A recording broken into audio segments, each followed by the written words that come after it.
Brakatin Yahweh, Brakatin Yahweh Shai, by Hashem Kakadash. Greetings to the whole free leg. Alright, we're going to go to chapter 34, 35, 36, 37 of Job. I want to finish this book, so let's get it. Elihu, it means self-God, proclaims Elohim's justice. Then Elihu said, hear my words, you wise man, and give ears to me, you you who know. For the ears test words as the plate tastes food. Let us choose what is right. Let us determine among ourselves what is good. See, basically, you pick and choose what you think is good. For Job has said, I am innocent, and the Most High has taken away my right. In spite of being right, I am counted a liar. My wound is incurable, though I am without transgression. Who is there like Job, who drinks up scoffing like water, who goes in company with evildoers and walks with the wicked? For he has said, it profits one nothing to take delight in the Most High. Therefore hear me, you who have sense. Far be it from the Most High that he should do wickedness, and from the Almighty that he should do wrong. For according to their deeds he will repay them, and according to their ways he will make it befall them. Or of a truth, only the Most High will not do wicked, and the Almighty will pervert justice. And the Almighty will not pervert justice, who gave him charge over the earth, and who laid on him the whole word. If he should take back his spirit to himself, and gather to himself his breath, all flesh will perish together, and all mortals return to dust. If you have understanding, hear this. Listen to what I say. Should one who hates justice govern? Will you condemn one who is righteous and mighty? Who says to a king, you scoundrel, and to a prince, you wicked men? Who shows no partiality to nobles, nor regard the rich more than the poor, for they are all the works of his hand. In a moment they die. At midnight the people are shaken and pass away, and the mighty are taken away by no human hand, for his eyes are upon the ways of mortals. And he sees all their steps. There is no gloom or deep darkness. Where evildoers may hide themselves, for he has not appointed a time for anyone to go before the Most High in judgment. He shatters the mighty without investigating, and sets others in their place, thus knowing their works. He overturns them in the night, and they are crushed. He strikes them for their wickedness, while others look on, because they turn aside from following him, and had no regards for any of his ways, so that they caused the cry of the poor to come to him. And he heard the cry of the afflicted. When he is quiet, who can condemn? When he hides his face, who can behold? Whether it be a nation or an individual, so that the godliness should not reign, or those who snare the people. For has anyone said to the Most High, I have endured punishment, I will not offend anymore? Basically saying that the Most High will not put righteous people to tribulation, which is BS. Everybody has to go through whatever. Teach me what I do not see. If I have done iniquity, I will do it no more. Will he then pay back to suit you? Because you rejected, for you must choose, and not I. Therefore declare what you know. Those who have sense will say to me, and the wise who hear me will say, Job speaks without knowledge, his words are without insight. Would that Job would try to limit, because his answers are those of the wicked. For he adds rebellion to his sin. He claps his hands amongst us, and multiplies his words against the Most High. Yeah, basically saying that there's no way that, basically like saying that good people don't go through bad things. You know what I'm saying? Like you deserve what you get. Bamboozling him, trying to. Let's go to chapter 35. And I said, Elihu condemns self-righteousness. Elihu continues, do you think this to be just? You say, I am in the right before Elohim. If you ask what advantage I have, how am I better off than if I sin? I will answer you and your friends with you. Look at the heavens and see. Observe the clouds which are higher than you. If you have sinned, what do you accomplish against him? And if you transgress or multiply, what do you do to him? Basically, he don't care if you do good or bad. That's what he's trying to tell him. If you're righteous, what do you give to him? Or what does he receive from your hand? Your wickedness affects others like you, and your righteousness other human beings. Basically, it doesn't. He's trying to tell him that it doesn't affect God if you're good or bad. See, he's trying to play soothsaying. Because of the multitude of oppressions, people cry out. They call for help because of the arm of the mighty. But no one says, "Where is God, my Maker, who gives strength in the night, who teaches us more than the animals of the earth and make us wiser than the birds of the air?"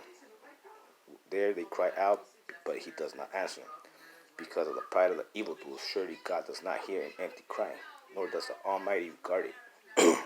How much less when you say that you do not see him, that the case is before him, and you are waiting for him, and now, because his anger does not punish, and he does not greatly heed transgressions, Job opens his mouth with empty talk.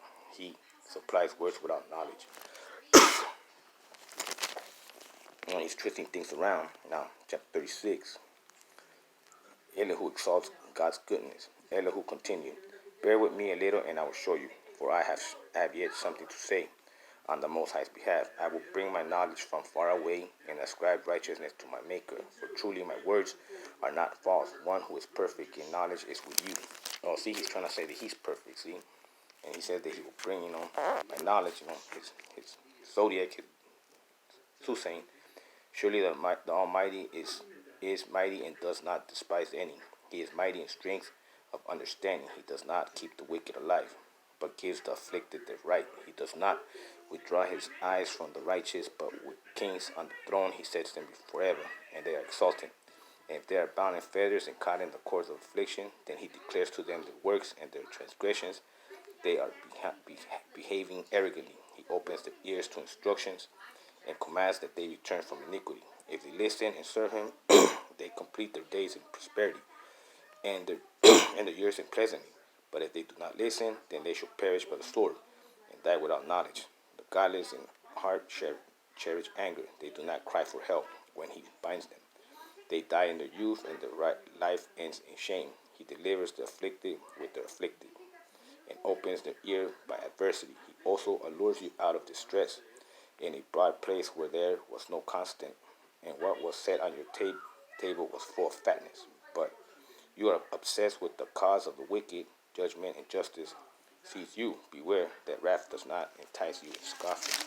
Basically, he's trying to let the world be, let it be. Now, proceed. And do not let the greatness of the ransom turn you aside. Will you cry out, avail to keep you from distress, or will all the force of your strength? Do not long for the night when the people are cut off in their place. Beware, do not turn to iniquity. Because of that, you have tried affliction. See, the Most High is exalted in power. Who is a teacher like him, who has prescribed for him his way, or can say, you have done wrong? Elihu proclaims the Most High's majesty, says, remember to exalt his work of which mortals have sung. All people have looked on it, everyone watches it from away. Surely the Almighty is great, and we do not know him. The number of his years is unsearchable, for he draws up the drops of water. He distills his mist in rain, which the skies pour out and drops upon mortals abundantly. Can anyone understand the spreading of the clouds, the thundering of his pavilion? See, he scatters his lightning around him, and covers the root of the sea. For by this he governs people. He gives food in abundance. He covers his hand with the lightning, and commands it to strike the mark. Its crashing tells about. He is jealous with anger against iniquity. When he says he commands the lightning to strike it, that he has handed over wicked people to the enemy, because he is a jealous Elohim. Now let's proceed, chapter 37. At this also my heart trembles and leaps out of its place. Listen to the thunder of his voice, and the rumbling that comes from his mouth. Or basically listen to the falling. Under the whole heavens he lets it loose, and it's lightning to the corners of the earth. Yeah, man, because he's running amok out here. After it, his voice roars, he thunders with his majestic voice, and he does not restrain the lightning when his voice is heard. The Most High thunders wonders with his voice. He does great things that we cannot comprehend. For to the snow he says, fall on the earth, and to the shower rain, his heavy showers of rain. Service of the sign on everyone's hand, so that all whom he has made may know it. Then the animals go into lairs and remain in their dens. From his chamber comes the whirlwind, and cold from the scattering winds. By the breath of the Most High's ice is given, and the broad waters are frozen. He loads the thick cloud with moisture, and the clouds scatter his lightning. They turn around and round by his guidance to accomplish all that he commands them on the face of the habit world, whether for correction or for his land, or for love, he causes it to happen. Hear this, O Job. Stop and consider the wondrous works of the Almighty. Do you know how mighty Elohim lays his command upon them and causes the lightning of his cloud to shine? Do you know the balance of clouds? The wondrous works of the one whose knowledge is perfect. You whose garments are hot when the earth is still because of the south wind. Can you, like him, spread the skies? Hard as a molten mirror, teach us what we shall say to him. We cannot draw up our own case because of darkness. Shall he be told that I want to speak? Did anyone ever wish to be swallowed up? Now, no one can look on the light when it is brightening the skies. Basically, that no one's worthy of the Most High's transcendence. When the wind has passed and cleared them, out of the north comes golden splendor around the Most High's awesome majesty. Yeah, out of the northern hemisphere, man. Up north, Orion, you know what I'm saying? We cannot find him. He is great in power and justice, and abundant righteous he will not violate. Therefore, mortals fear him. He does not regard any who are wise in their own consent. That one part he did say that, don't be wise in your own consent. He was right about that. But he was basically saying that no one is worthy to be, to be righteous, so therefore just live your life as best as you can or as you want. That's what he's trying to say. But with the one last video, chapter 38 to 42, that's the Most High's answer to Job. And we'll have completed the task. On that note, Shalom.